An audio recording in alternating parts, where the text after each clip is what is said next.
네, 안녕하세요. 멘탈리전부다의 철이형입니다. 네, 시장은 어제 엄청난 반전 상승을 내려놓고 원래 있어야 할 자리로 돌아갔습니다. 3대 지수가 어제와는 정반대로 강하게 하락하면서 상승분을 모두 토해냈고 나스닥은 3%가 넘게 하락했습니다. 제가 바로 어제 시장이 바닥에서부터 거의 6%가 오른 것을 보면서 이렇게까지 오를 일인지는 잘 모르겠다고 했죠. 그래서 불필요하게 오른 부분은 오늘 떨어질 수 있다고 말씀을 드렸었는데요. 그저께 예상했던 바로는 소비자 물가가 8.2% 상승이면 약한 하락을 예상했었습니다. 그러니까 어제 올랐던 것에서 오늘 떨어진 거를 빼면 결국 시장은 원래 있어야 할 자리로 되돌아온 것이다 라고 생각을 하면 되겠습니다. 시장의 무의미한 광기를 볼 수 있는 이틀간이었다고 생각하시면 되고요. 시장의 단기적 움직임은 이렇게나 말이 안 됩니다. 하루하루의 움직임에 우리가 전혀 신경 쓸 필요가 없는 이유입니다.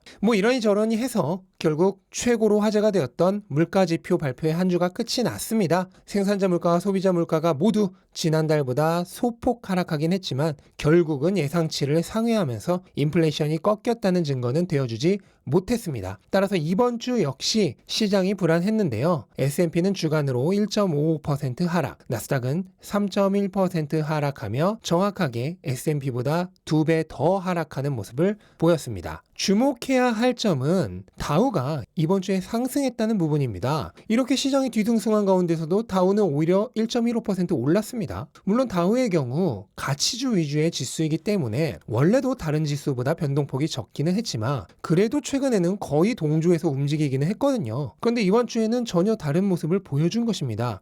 저는 이게 꽤 의미가 있는 부분이라고 생각을 하는데요. 보통 경기 사이클이 최악을 향해 나아갈 때 금융주와 임의 소비주들이 살아나기 시작합니다. 왜냐면 시장은 항상 선반영을 하기 때문에 최악을 향해 나아갈 때 앞으로 좋아질 주식들을 먼저 픽업하는 겁니다. 실제로도 이번 주에 실적 개막을 시작한 금융주들이 꽤 준수한 성적을 발표하면서 이렇게 혼란스러운 시장에서도 상대적으로 강한 모습을 보였습니다. 또한 다우에 있는 임의 소비재의 대표격인 홈디판 역시 지난 6월의 저점 그리고 얼마 전 있었던 이중 바닥보다 높게 주가가 형성되는 모습을 보이면서 시장에 비해 확실히 바닥 지점을 다지는 모습을 보여주고 있고요. 최악의 최악을 거듭하던 나이키도 얼마 전 실적 발표를 한 뒤 시장과 반대로 오히려 상승하는 모습을 보였습니다. 이 모든 것이 경기 사이클이 슬슬 최악을 향해 나아가고 있음을 보여주는 증거로 생각이 됩니다. 하지만 이거는 반대로 시장에는 희소식이죠. 왜냐하면 시장은 항상 경기를 앞서 나가기 때문에 경기가 최악을 향해 나아갈 때 시장은 오히려 바닥을 찍고 반등하는 타이밍이기 때문입니다. 현재의 경기는 아직은 이른 침체 단계에 있는데요. 이제 서서히 본격적인 침체를 향해 나아가고 있다고 생각하시면 되겠습니다. 경제 전문가들의 향후 전망을 보면 보통 2023년이 최악의 한 해가 되고 2024년 중에는 경기가 바닥을 찍을 가능성이 있다라는 예상들이 많은데 실제 전문가들의 예상과 비슷하게 흘러간다고 한다면 시장의 바닥은 이제 그리 멀지 않았다는 느낌이 듭니다. 실제로 급격한 금리 인상으로 인한 후폭풍의 징조들이 오늘도 조금씩 모습을 드러냈습니다. 우선 오늘 발표된 중요한 경제 지표 중 하나인 소매 판매 경우 지난달과 동률을 기록하면서 예상치였던 전월 대비 0.3% 상승에 훨씬 못 미쳤습니다. 이것은 그만큼 소비자들이 지출의 압박을 느껴가고 있다는 증거가 되겠습니다. 또한 에스더 조지 캔자스시티의 여는 총재도 금리 인상은 아직 필요하지만 슬슬 속도에는 주의를 기울여야 한다는 발언을 했고요. 가장 매파적인 의원으로 알려져 있는 제임스 블라드 총재도 금리 인상은 계속 해야 하지만 예정된 속도를 넘겨서까지 할 필요는 없다는 발언을 했습니다. 참고로 블라드 총재가 주장했던 금리는 4.5%죠. 현재 시장은 오히려 이걸 초과할 것까지 가격에 반영하고 있습니다. 어쨌든 이번 주에 이렇게 속도 조절에 대한 발언을 한 의원만 무려 4명입니다. 지난주까지만 해도 주구장창 금리를 올려야 한다는 발언들만 쏟아냈었는데 한 주 만에 4명이나 되는 의원이 특히 그 중에서도 가장 매파적인 블라드 의원까지 속도에 신경 쓸 필요가 있다는 발언을 했습니다. 이 역시도 금리 인상 사이클이 이제 점점 끝에 다가오고 있다는 조짐으로 받아들여도 되겠죠. 물론 당장에 오르고 있는 달러 가치와 4%를 결국 뚫어버린 채권 수익률은 지금의 시장에게는 부담이 될 것입니다. 따라서 향후 2, 3개월 정도는 더 험난한 시간을 거쳐야 될 것으로 예상이 되고요. 나스닥은 어제 만스닥을 시험했었는데 결과적으로 코로나 이전 가격으로 돌아온 것이라고 보면 되겠습니다. 그런데 코로나가 발생했던 시점부터 이 2년간은 사실상 완전히 조작된 가격이죠. 연준이 2년 동안 4조 5천억 달러의 유동성을 펌핑하면서 강제로 상승시켜 놓은 그래프에 불과합니다. 그리고 지금 그 유동성을 걷어가면서 원리의 자리로 회귀하고 있는 거죠. 마치 환자에게 마약성 진통제를 놓아서 강제로 회복시켜 놓고 이 약이 몸을 망치는 수준에 이르자 이제는 약을 끊게 만든 겁니다. 그러니까 지금은 급격한 금단 증상이 일어나고 있는 거죠. 원래는 이 속도를 적당히 조절을 잘 했어야 합니다. 그래서 지금처럼 극심한 금단 증상이 일어나게 하지 말고 서서히 몸이 약에서 멀어지도록 끊게 만들었어야 하죠. 하지만 속도 조절을 완전히 실패해서 투약할 때는 몸이 견딜 수 없는 수준까지 급격하게 투약해놓고 몸에 이상이 생기자 이제는 갑자기 금단 증상이 생기던 말던 한 방에 끊으라고 하는 겁니다. 완전 돌팔이죠. 작년에 그렇게 경제학자들이 인플레이션이 일시적 아니라고 경고를 했음에도 불구하고 자기들은 컨트롤할 수 있다면서 돈을 뿌려대다가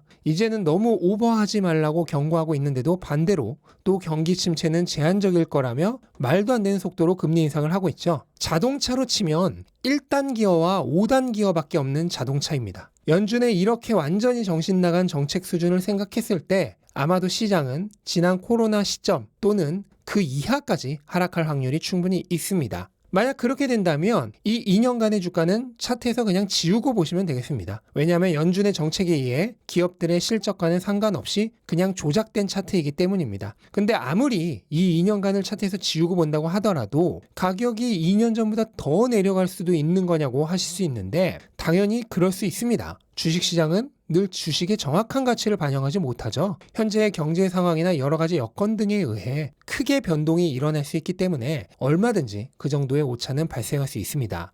얼마 전 어떤 분이 닷컴 버블처럼 10년 동안 시장이 안 좋으면 어떻게 하냐는 댓글을 단 것을 보았는데요. 저는 진짜 이번에 그렇게 된다면 신에게 감사드릴 겁니다. 제 인생이 앞으로 몇 년을 더 살지는 모르겠지만 그래도 평균 수명대로 산다고 할 때 이제부터 인생 후반전이 시작되는데 제 인생 후반전을 완전히 바꿔주는 정말 신의 기회가 될 것이기 때문입니다. 10년간의 약세장이라고 하면 10년 동안의 평균적인 가격은 낮은 수준을 유지하겠죠.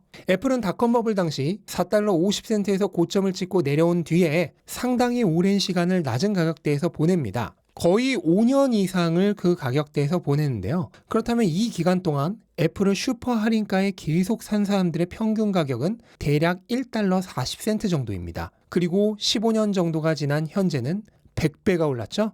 저때 1억을 투자했으면 지금 애플이 1%만 올라도 그 투자 원금만큼인 1억을 버는 겁니다. 그리고 애플의 배당금이 1% 정도 되니까 투자 원금과 거의 같아요. 그러니까 이자율로 따지면 배당금만 이자율이 100%인 겁니다. 이게 왜 가능했나요? 장기간에 말도 안 되는 슈퍼 할인 기간이 주어졌기 때문에 가능했죠. 단기간만 이런 시간이 있었으면 어느 누구도 그런 기회를 못 누렸을 겁니다. 그런데 안타깝게도 이런 엄청난 기회는 좀처럼 오지가 않아요. 이건 정말 수십 년에 한 번 올까 말까한 기회입니다. 그런데 그런 기회가 지금 주어진다고요? 이거는 신에게 감사드려야 할 얘기예요.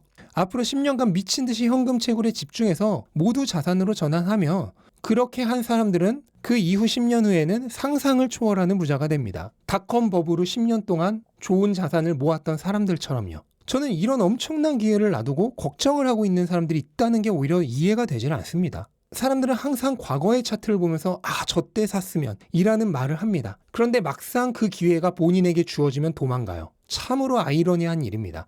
그런데 그런 일은 왜 일어나나요? 바로 가치가 아닌 가격을 보기 때문에 일어나는 일입니다. 언제나 시장 가격이 아니라 자산의 가치를 보시기 바랍니다. 시장 가격은 주변 상황에 따라 이렇게 몇 년 동안이나 잘못된 위치에 놓여 있을 수 있습니다. 그리고 더 긴 시간 잘못된 위치에 있을 수도 있습니다. 하지만 펀더멘털이 무너지지 않는다면 결국 가치와 가격은 수렴합니다. 따라서 아주 긴 안목을 가지고 장기 투자하는 사람들에게 시장 가격이 잘못된 순간은 기회에 불과합니다. 그리고 그 기간이 길어지면 길어질수록 더 좋습니다. 그리고 그 기간을 이용하기 위해서라도 우리는 반드시 돈생을 해야 합니다. 수십 번 강조드렸듯 돈생과 투자라는 두 개의 발이 모두 튼튼해야 합니다. 그렇지 않으면 절대로 멀리 가지도 못하고 빠르게 가지도 못합니다. 한쪽 발만으로 멀리 빠르게 못 가는 거랑 똑같습니다. 저희 멘탈이 전부다의 가족분들은 아마도 대부분 투자 쪽에 밸런스가 집중되어 있을 겁니다. 하지만 지금부터라도 돈생에도 집중해야 합니다. 그런데 집중하는 와중에 지금의 기회장이 끝나버리면요, 다음 기회가 또 옵니다. 그때는 지금과 같이 아까운 기회를 날려버리지 않으시려면 반드시 지금부터 현금 채굴을 극대화시킬 준비를 하셔야 합니다. 제가 지금은 채널의 특성상 어쩔 수 없이 투자 쪽에 치우친 얘기를 하지만 저는 돈생과 투자의 밸런스가 개인이 부자가 되기 위한 마스터키라고까지 생각하고 있습니다. 그 정도로 중요하다는 걸 강조드리고 있는 겁니다. 자, 이번 주도 아마 대부분 이 오르락 내리락 하는 가격에 정신을 못 차리셨을 걸로 생각이 되는데요. 감각에 압도당하지 않으셨으면 좋겠습니다. 감각은 대체로 일시적인 것이며 본질이 아닌 껍데기입니다. 감각에 휘둘리는 사람은 결코 현명한 판단을 내리지 못하죠. 감각에 매몰되지 마시고 본질을 뚜렷하게 붙잡고 있어야 합니다. 투자에 있어 본질이란 무엇인가요? 투자하는 대상의 미래 가치입니다. 오감이 매일같이 나를 속이더라도 현혹되지 마시고 가장 중요한 것을 꼭 붙잡고 계셨으면 좋겠습니다. 네, 이것으로 오늘 영상은 마치도록 하겠습니다. 영상 도움되셨다면 구독과 좋아요 부탁드리고 즐거운 주말 보내시기 바랍니다. 감사합니다.